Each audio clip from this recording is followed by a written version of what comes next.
Good morning, students.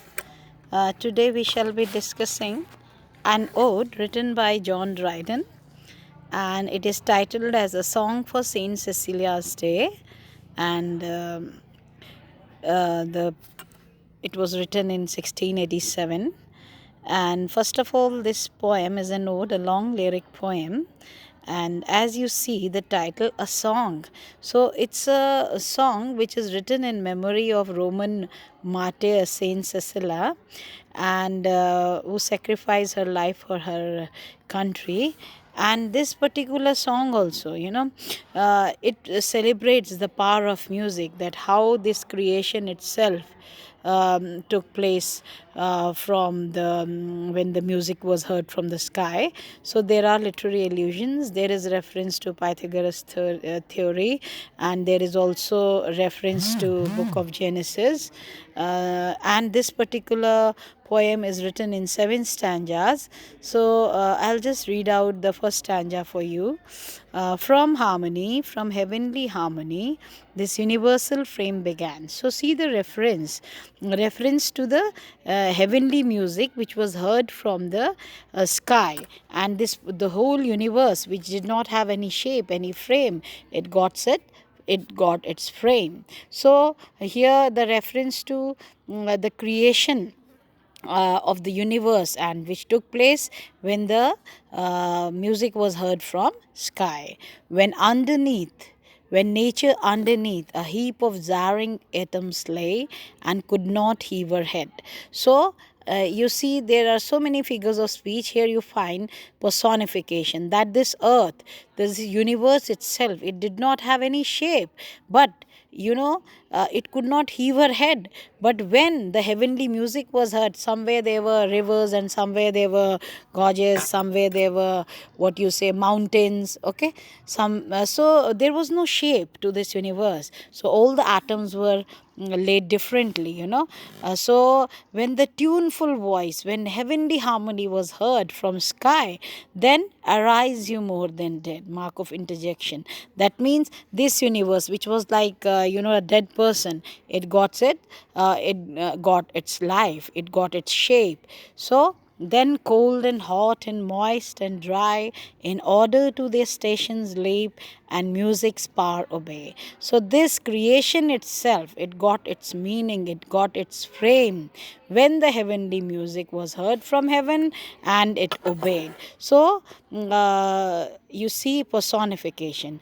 Now from harmony, from heavenly harmony, this universal frame began. From harmony to harmony, through all the compass of the notes it ran, the diapason closing full in man. Diapason, the song which ended with creation of man. Now see, when the word compass is used, so this is also a metaphorical word. So compass stands for the complete universe. Okay, so this particular poem, John Dryden, he has not only used the natural images, but there are so many figures of speech. And now see, coming to the second stanza again, from here, as the creation itself took place when the heavenly music was heard from sky. So again, he's telling you about the power of music. Okay, then he will go on discussing different instrument of the music. Okay, now, what passion cannot music raise and quell? So music is very powerful.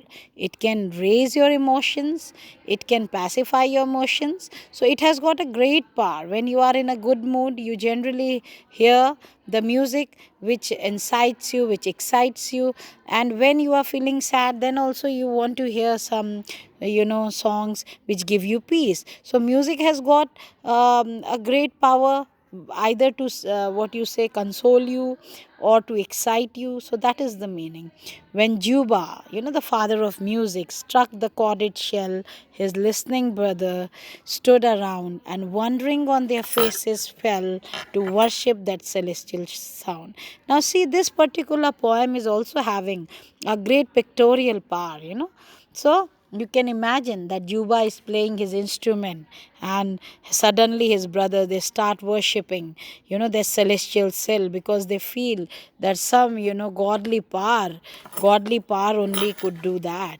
Less than a god, they thought, there could not live within the hollow of that shell that spoke so sweetly and so well. What passion cannot music raise and quell? So there are many literary allusions also. Now from here you come to know how different musical instruments, like how what power the trumpet is having, what power the violin is having, what power, what you say, the lyre is having, okay, which types of emotion they can raise and quell. So these things have been discussed. Now see, come to the third stanza. The trumpet's loud clangor, so the loud sound of the trumpet when it is played excites us to arms. So the soldiers, they get excited, to fight in the war with shrill notes of anger and mortal alarm. So they are challenging their rivals. Okay.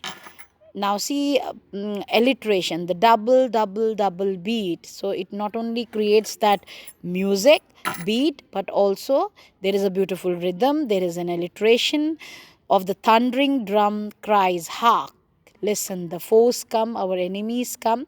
So trumpet and the drums, they excite us to arms, and they are a call, that an alarm, that army, our rivals are coming. So we have to move forward, we have to attack, charge, charge, it is too late to retreat. We cannot move back, we cannot retreat, so we have to go and fight our enemy. Now come to the third stanza. Again you come to know what is the power of the violin. Sharp violins proclaim their jealous pangs and desperation.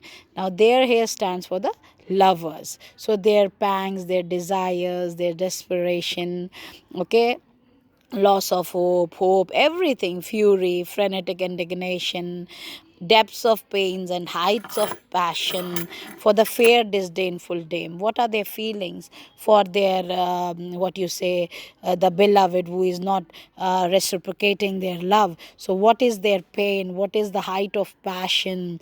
What is their fury? What is the frenetic indignation? So all types of love-hate relationship, it could be expressed by violin. But oh, what art can teach, what human voice can reach, the sacred organs praise. So now he comes to the main point. He again will compare. He'll compare, what you say, song of Saint Cecilia with the song of Orpheus. Okay, so Orpheus, again there is a literary allusion. But oh, what art can teach, what human voice can reach, the sacred organ's praise. That means who played sacred organ? So it was Saint Cecilia. Nobody could reach the height, the sublimity which Saint Cecilia had when she used to play her sacred organ, when she used to give vocal, was what you say, voice to that organ, notes inspiring holy love. Because when that music was played, so the atmosphere of sacredness was created. Notes, the music that wing their heavenly ways to mend the chords above. That means there is a reference, the two messengers, two angels, they came down to earth, mistaking earth to be heaven, because who was playing the music? Saint Cecilia was playing the music. So you can see the power of her music. Orpheus could lead the savage race, and trees unrooted left their place, sequacious of the lyre. But bright Cecilia raised the wonder higher, when to her organ vocal breath was given. An angel heard and straight appeared, mistaking earth for heaven. So, the angel, she mistook earth to be heaven when Saint Cecilia played that organ. So see how beautifully she used to play her organ. Now come to the grand chorus, As from the power of sacred lays the spheres began to move, and sung the great Creator's praise to all the blessed above. So when the last and dreadful hour, which is the dreadful hour, Book of Genesis reference, when the doomsday, when the whole world is coming to an end, to all the blessed above. So when the last and dreadful hour, this crumbling pageant, so this whole world is a show, it's that stage show. So the everything, when it comes to nothing, so shall devour, the trumpet shall be heard on high, the dead shall live, the living die. That is the day of judgment, when all the people who are dead, so they will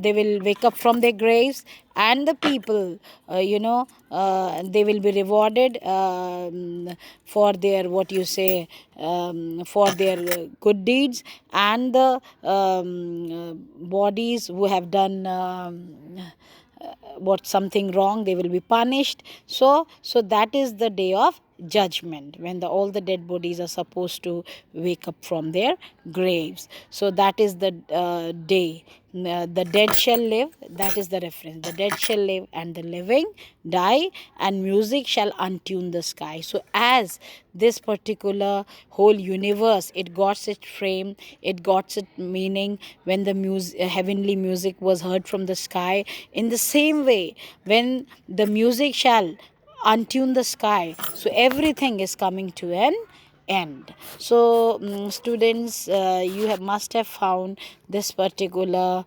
ode written by John Dryden to be very interesting. So the main, I have already given you the questions for your homework, and that is that discuss John Dryden's A Song for Saint Cecilia's Day as an ode which is written in praise of music, and which celebrates Saint Cecilia's as being a martyr. So tomorrow I shall be discussing the second poem. Thank you, students. Thank you for your patience.